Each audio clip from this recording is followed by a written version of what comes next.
मंदिर के बारे में आप सबने देखा होगा, टेलीविजनों पे एक देश के 4-5 जजेस साहब प्रेस कॉन्फ्रेंस कर रहे हैं, और दुनिया में पहली बार देखा कि जजेस, सुप्रीम कोर्ट के जजेस पत्रकारों से न्याय मांग रहे हैं। ये कहीं सुना आपने? आज आपको याद है ना वो सीन, सुप्रीम कोर्ट के प्रांगण में चीफ जस्टिस से लेकर के लोग उस पर अपनी बात रख रहे हैं, अपनी बात बताई जा रही है।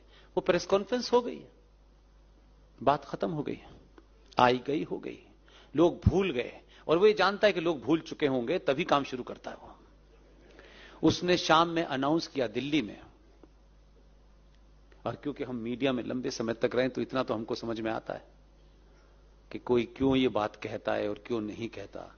यही एक्सपीरियंस का फायदा होता है।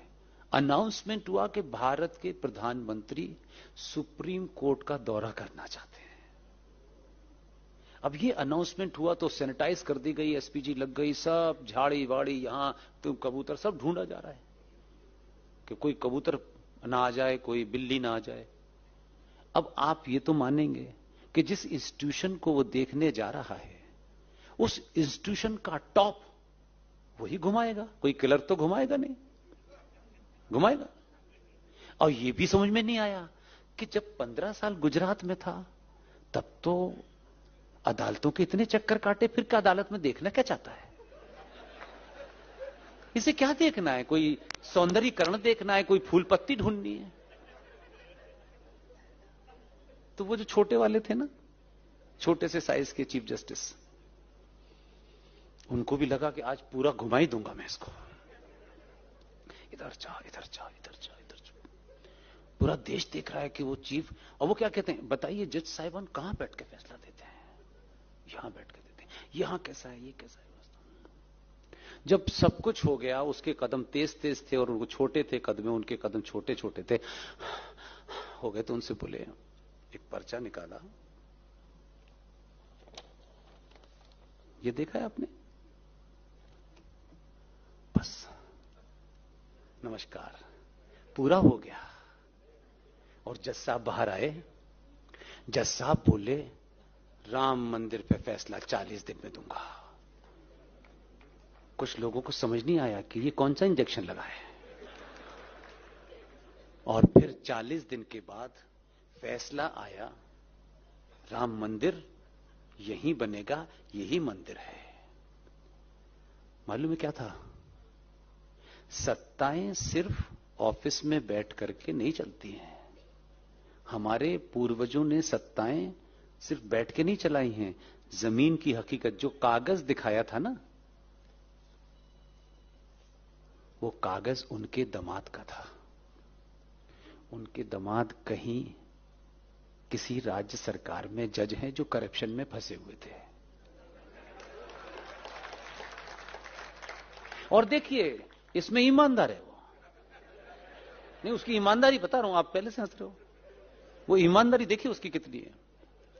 जैसे ही उन्होंने फैसला दे दिया, हम आप भारत माता की जय, हम सब खुशी खुशी घूम रहे थे, लेकिन पीछे का जो होमवर्क है वो नहीं पता किसी को।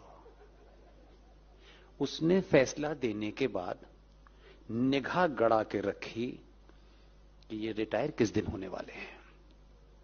वो जिस दिन रिटायर होके तेजी तेजी से बाहर आए और घर पे पहुंचे, वो ये जानता है मनुष्य मनुष्य है, उसमें लालच भी है, उसमें सब कुछ भी है, उसमें द्वेष भी है, उसमें बदला भी है।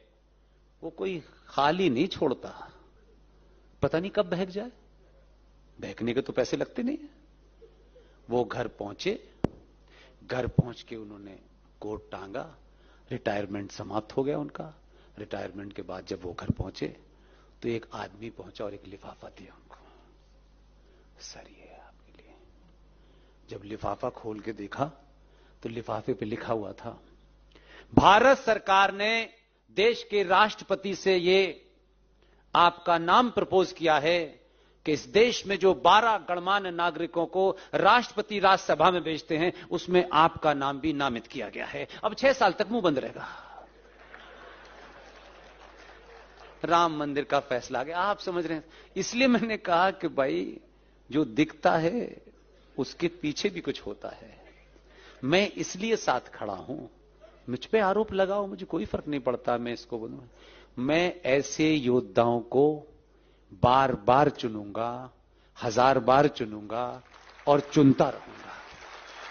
मुझे उसने क्या किया है, न मुझे आलू में इंटरेस्ट है, न प्याज में इंटरेस्ट है। ये जीवन है, जीवन में कभी प्याज कम होगी, सस्ती होगी, लेकिन हमारी सभ्यता जिसके नाम लेने से आपको दुनिया में यह गर्व हो कि हमसा न कोई था न हो सकता है, अगर उसकी स्थापना में अगर राजा ने कुछ ऊपर नीचे भी किया है तो भी सही है।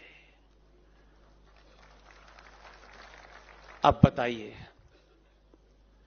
किसने उसको 240 पे रोका? सोचिए जरा।